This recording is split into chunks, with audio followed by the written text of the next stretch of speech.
Da li uvodite predkulture u vašu baštu? To su kulture koje uzgajamo pre glavnih kultura. Ja ću danas da pripremim permamodele za uzgoj tikava, dinja i lubenica i na njima ću da obavim setvu predkultura. Na taj način dobijamo obilnu berbu predkulture, bolju integralnu zaštitu za tikve, dinje i lubenice i aktivan permamodel. Po našem projektu tikve, dinje i lubenice se seju na onom delu projekta koji se zove zona pinciranja. Zona pinciranja pripada prolećno-letnjoj zoni. To konkretno govori da se sve kulture na toj zoni seju ili sade kada prođe opasnost od mraza za kontinent, to je od 1.5. Zona pinciranja je uvek smeštena na periferiji parcelizacije. Ako imate naš projekat bašte od 18 gredica, onda znate da je smeštena na 17 i 18, a u rotaciji će biti smeštena na 1 ili 2. Zašto se tako radi? Zato što su to loze. Dakle, mi govorimo o biljkama koje imaju duge loze. Te loze će, kao što vidite, da napuste gredice i kada napuste gredice ne smiju smetati kretanju baštovana. Prema tome, ako ih smestite negde ovako periferno, vi na taj način njima dajete prostora da se žire. Zamislite ako ih smestite negde u centralni deo same parcelizacije ili projekta, na taj način sebi pravite veliku nevolju zato što će one pokriti sve ono što se nalazi ispred ili iza njih. Sve kulture koje ubacujemo u zonu pinciranja su kulture duge vegetacije, takođe kulture koje pripadaju crvenoj zoni biljaka, dakle kulture koje su osetljive na mraz. To znači da će te kulture koje ubacimo na zonu pinciranja ostati do kraja vegetacije, do prvog mraza i na taj način ćemo na tim permamodelima uzgojiti isključivo te kulture. Iza tih kultura možemo da imamo isključivo ozimu sadnju, a kao što znate, ozima setva ili sadnja dospeva za berbu tek u proleće naredne sezone. Prema tome, mi imamo sada izbor da na jednom permamodelu uzgojimo samo nekoliko glavnih kultura ili da budemo mudri i ubacimo predkulture. Ovo je analiza 18 iz projekta bašte za Primorje, zato su datumi drugačiji u odnosu na kontinent. Dakle, ovdje imamo glavne kulture. Paradajz, tikve, sa strane se ubacuju kukuruz i visoka boranija, ali ovo su glavne kulture. Kada ih ubacimo od 1.4. ili 1.5. kada je u pitanju kontinent, one će do kraja sezone ostati na gredici. Po tom projektu u rotaciji nam ide A6. Dakle, ide nam rano-prolećna zona. U setvu rano-prolećne zone Primorci ulaze 1.2., kontinent 1.3., planine 1.4. To stalno ponavljam već u svim prethodnim epizodama. To je jako važno, jer ako hoćete da postavite predkulture, o tome morate da mislite sada. Jer videli ste kako izgleda jedna analiza. To je sasvim u redu. Uzgojit ćete tikve, paradajz i ono što se nalazi po integralnim sistemima. Ali šta ako uradite ovako? Postavite već sada predkulture i ako postavite sada predkulture dobijate 30% više hrane. Dobijate obilnu berbu jer kao što ste vidjeli mi ne možemo iza tikava i paradajza bilo šta da sejemo osim ozime sadnje. Dakle, pomeranje ove analize može da se radi samo unapred, odnosno u rano proleće. O ovoj temi pisala sam u nedeljniku broj 68, on je izašao juče. U nedeljniku tačno navodim koje kulture možete da sejete u ovom slučaju. Dakle, to su sve kulture za brzi uzgoj, sve kulture koje sejemo u okviru rano-prolećne zone. Pogledajte neku epizodu unapred, ali evo ponovit ću, to su salata, rotkvice, matovilac, spanać, mladi luk, rukola. Sve to možete da sejete. Ono što vam predlažem je sledeće. Ne morate da pravite veliku dinamiku i ne morate sve te kulture da ubacite u zonu pinciranja. Možete da izaberete jednu kulturu koju želite u višku i samo tu kulturu da posejete. Tako da ću ja danas na jednom permamodelu da posejem spanać, a na drugom matovilac. Pokazat ću vam zašto sam ih izabrala, ali pre svega želim te kulture u većoj količini u rano proleće. Prvo je pitanje gde ću postaviti svoju zonu pinciranja. Nalazim se upravo između dve gredice na kojima će biti zona pinciranja.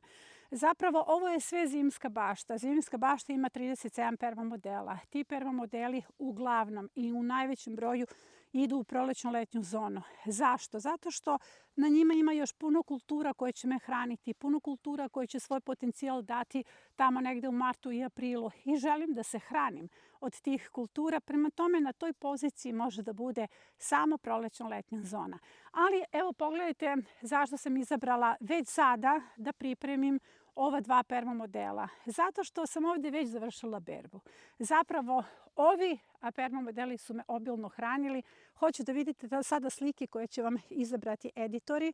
Dakle, na tim slikama možete da vidite koliko je zapravo bila obilna berba. Ali ta berba se sada završava. Obraću sve ono što se nalazi na njima i pripremit ću ih za zonu pinciranja. Ono što je moj prvi zadatak jeste da oberem ostatak hrane sa ovih gredica. Ove gredice su me zaista obilno hranile, mislim ne samo mene, mnogo porodica i sada je dakle moj prvi korak da uberem hranu koja će biti nekoliko ručkova ove nedelje.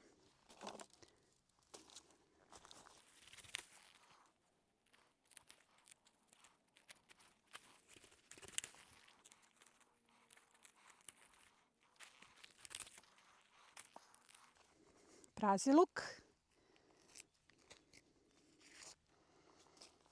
Odmah čistim povrće kako bi ostaci ostali na samoj gredici.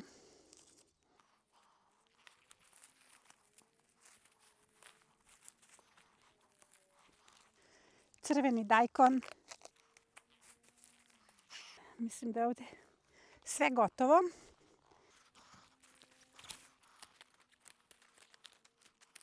Ovo je hranilo i srne i zečeve i sve nas, celi tim.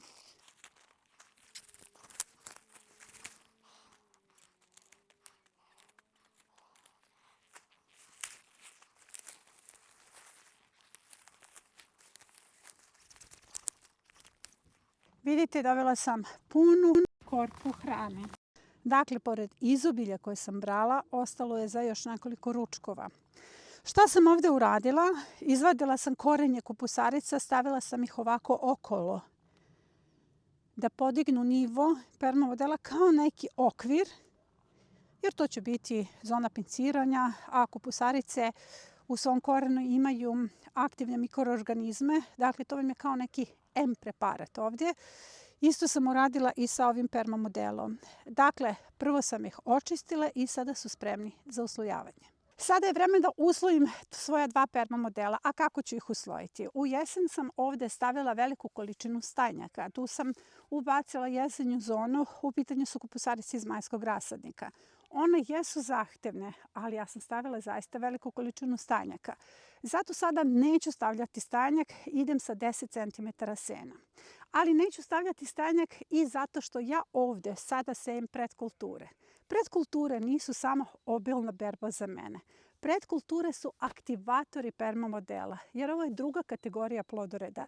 Druga kategorija će pojesti malu količinu hrane, ali će iza sebe ostaviti aktivan permamodel koji je jednako kao da ste ga nađubrili. Sada ću ovo da pokrijem senom, 10 cm sena da poravnam sve ove džombe koje su ostale od korenja.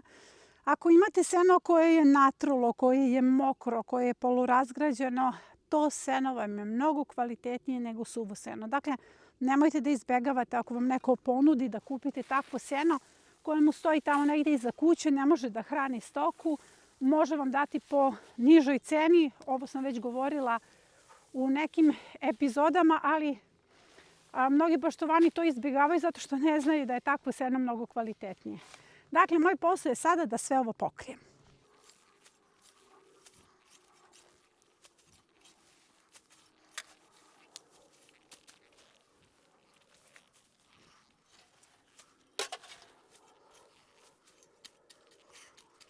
Dva permamodela su uslojena.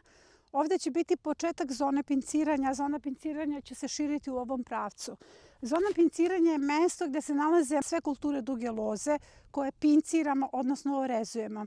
Da biste razumeli o čemu se radi, važno je da pogledate epizode na našem kanalu koji se bave pinciranjem loza.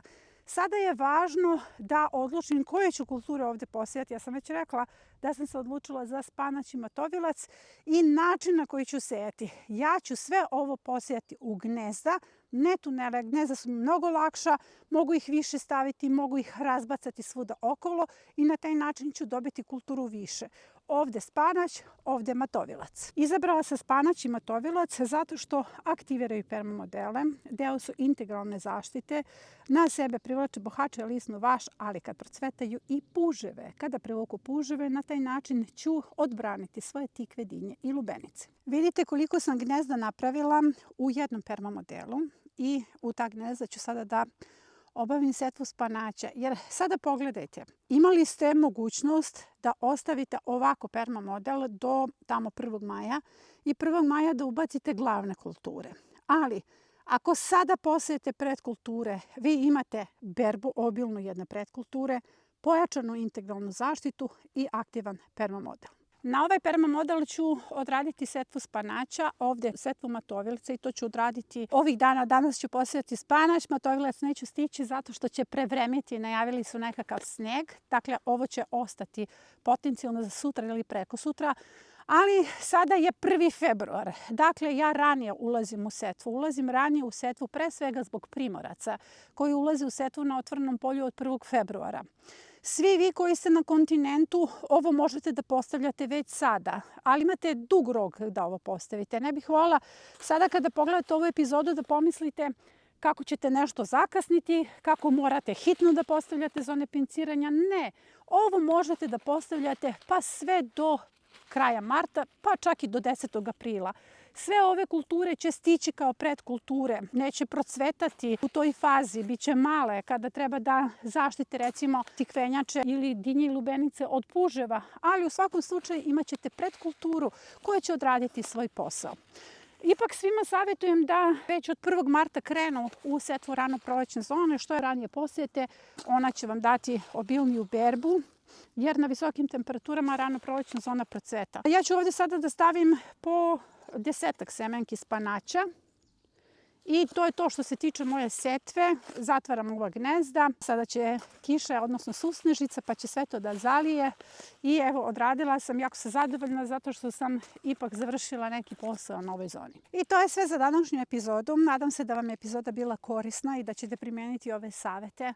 O ovome sam pisala u nedeljniku. Nedeljnik je izašao juče, možete da pročitate tekst, zato što u potpunosti objašnjavam o čemu se zapravo radi kada je zona pinciranja i setva predkultura u pitanju.